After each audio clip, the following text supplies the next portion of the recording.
बातमी जालन्यातून आहे। भोकरदनमध्ये पावसामुळे अनेक ठिकाणी शेती पिकांचं नुकसान झालंय। नुकसानीचे पंचनामे करण्याची मागणी शेतकऱ्यांकडून होते।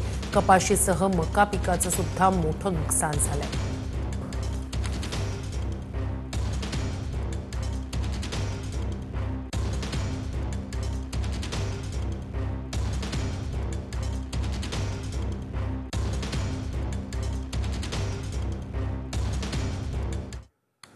तर बातमी कोकणातनं रत्नागिरीत सततच्या पावसामुळे भातशेतीचं मोठं नुकसान झालंय।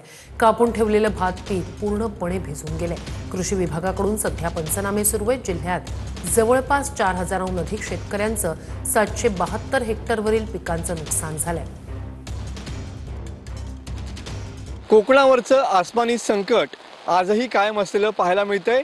तब्बल 8 दिवस उलटून गेलेले आहेत आणि पाऊस काही थांबण्याचं नाव घेत नाहीये। आपण सध्या काजरघाटी परिसरामध्ये आहोत आणि तुम्ही बघू शकता की आज सकाळपासून पुन्हा एकदा पावसानं या ठिकाणी धुवाधार बॅटिंग सुरू केलेली पाहायला मिळते आहे। या ठिकाणी तुम्ही बघू शकता की भात जे कापून ठेवलेलं आहे ते पूर्णपणे या ठिकाणी पाण्यामध्ये तरंगताना पाहायला मिळत आहे।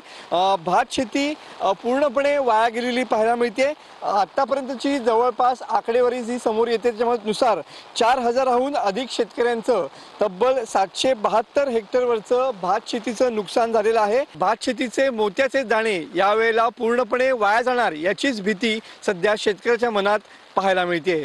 कॅमेरामन समित गजनेसह मी मनोज लेले, TV9 मराठी, रत्नागिरी।